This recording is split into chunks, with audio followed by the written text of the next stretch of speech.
అసలు ప్రార్థనా ఆ డిమాండే స్థలానికి కరెక్ట్ కాదు. ఎస్ ఎస్ ఫారూక్ గారు, ప్రార్థనా స్థలానికి ఆస్తులకి సంబంధించి ఒకే విధంగా మీరు బేరీ చేస్తున్నారా?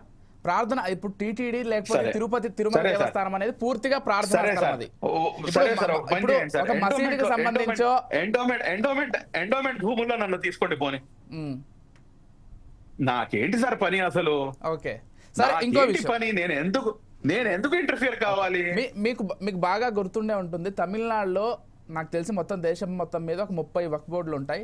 తమిళనాడు వక్ఫ్ బోర్డు ఒక గ్రామం మొత్తాన్ని కూడా ఈ మొత్తం ల్యాండ్ మాకే సంబంధించింది అని చెప్పడం, అది దేశవ్యాప్తంగా చర్చకు రావడం మీకు తెలిసే ఉంటుంది.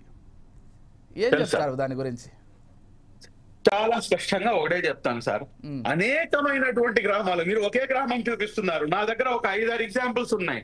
మొత్తం గ్రామం ఒక గుడికి చెందింది అని చెప్పేసి అనేక క్లెయిమ్స్ ఉన్నాయి. ఎండోమెంట్రీ ఉన్నాయండి. ఆ కాలంలో అలా ఉంది.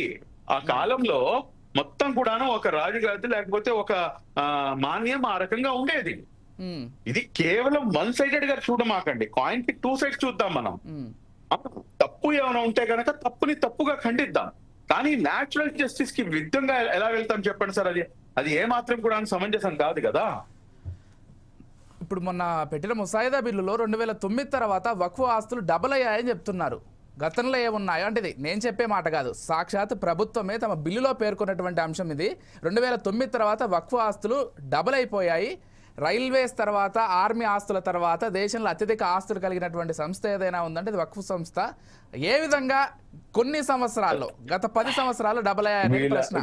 వీళ్ళ ప్రాబ్లం ఏంటంటేనండి, ముస్లింలలో దైవ భీతి ఎక్కువ, పరలోక చింతన ఎక్కువ.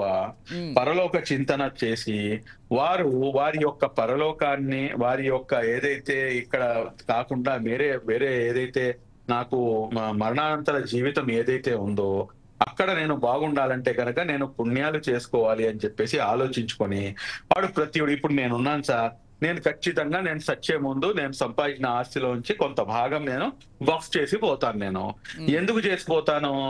దానికి నా యొక్క దిశానిర్దేశం అలా ఉంది. అదే విధంగా మీరు కూడా చేసుకోండి. మీరు మాపై పడి ఏడిస్తే ఇది ఎక్కడ దౌర్భాగ్యం సార్? ఇది ఇప్పుడు దైవ భీతి ఎక్కువగా ఉంది కాబట్టి ఇది కరెక్ట్ కాదు అంటే ఇది ఎక్కడ న్యాయం? అది ఈ రోజున ప్రతి సంవత్సరం ఇప్పుడు ఇంకోటి చూడండి. ఇప్పుడు దాంట్లో ఇంకో లాజిక్ ఒకటి తీసుకొచ్చారు. 5 సంవత్సరాలు ప్రాక్టీసింగ్ ముస్లిం అయి ఉండాలి అని చెప్పేసి మనం రుజువు చేయాలంట. దానికి సర్టిఫికేట్ ఎవరు ఇస్తారు సార్? అమిత్ షా గారు ఇస్తారా? రిజిజు గారు ఇస్తారా? ప్రధానమంత్రి గారు ఇస్తారా? ఎవరు ఇస్తారు దీనికి సర్టిఫికెట్? 5 సంవత్సరాలు నేను ముస్లిం అని చెప్పేసి నాకు ఎవరు కన్ఫర్మ్ చేయాలి? అది కన్ఫర్మ్ చేస్తేనే నేను దానం చేయాలంట. అంటే ఏం లేదండి, ఇక్కడ ఏంటంటే ఏదో విధంగా ముస్లిం సమాజాన్ని అణిచివేయాలి. ఇది కేవలం ఇదొక్క అంశమే కాదు సార్. ఇది ఇక్కడ మీరు గమనిస్తే కనుక గత 11 సంవత్సరాల నుంచి ముస్లింల యొక్క ఆచార ఆహార వ్యవహారాలు, వారు ఏం తినాలి, ఏం తినకూడదు, ఏం ధరించాలి, ఏం ధరించకూడదు, వాళ్ళు ఎలా మాట్లాడాలి, వాళ్ళు ఎలా మాట్లాడకూడదు, ముస్లింలను ఏ విధంగా 2వ గ్రేడ్ సిటిజన్ గా ఏ రకంగా తయారు చేయాలి, ఈ దేశాన్ని హిందూ దేశంగా ఏ రకంగా ప్రకటించాలి అని చెప్పేసి కొన్ని శక్తులు, నేను అందరినీ చెప్పట్లేదు సార్, కొన్ని శక్తులు ఏదైతే ప్రచారం చేస్తున్నాయో, ఏదైతే కుట్రలు పన్నుతున్నాయో ఇది వాస్తవం కాదా?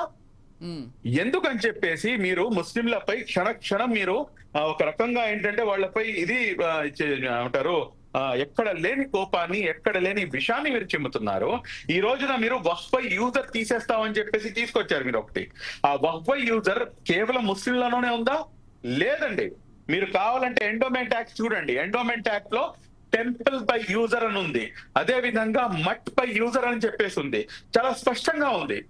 ఏ రకంగా అయితే మీకు ఎండోమెంట్ యాక్ట్ లో ఉందో అదే విధంగా నా దగ్గర ఉంది. మళ్ళీ దీన్ని ఎందుకు మీరు తీసేయడం? ఇది వివక్ష కాకపోతే ఏమిటి? ఇది స్పష్టంగా వివక్ష. ఇప్పుడు వక్ఫ్ తో పాటు దానికి ముస్లిం సమాజం ఒక ప్రశ్న మీ నుంచి ఖచ్చితంగా క్లారిటీ కావాలి. వక్ఫ్ తో పాటు ఎండోమెంట్ భూములకు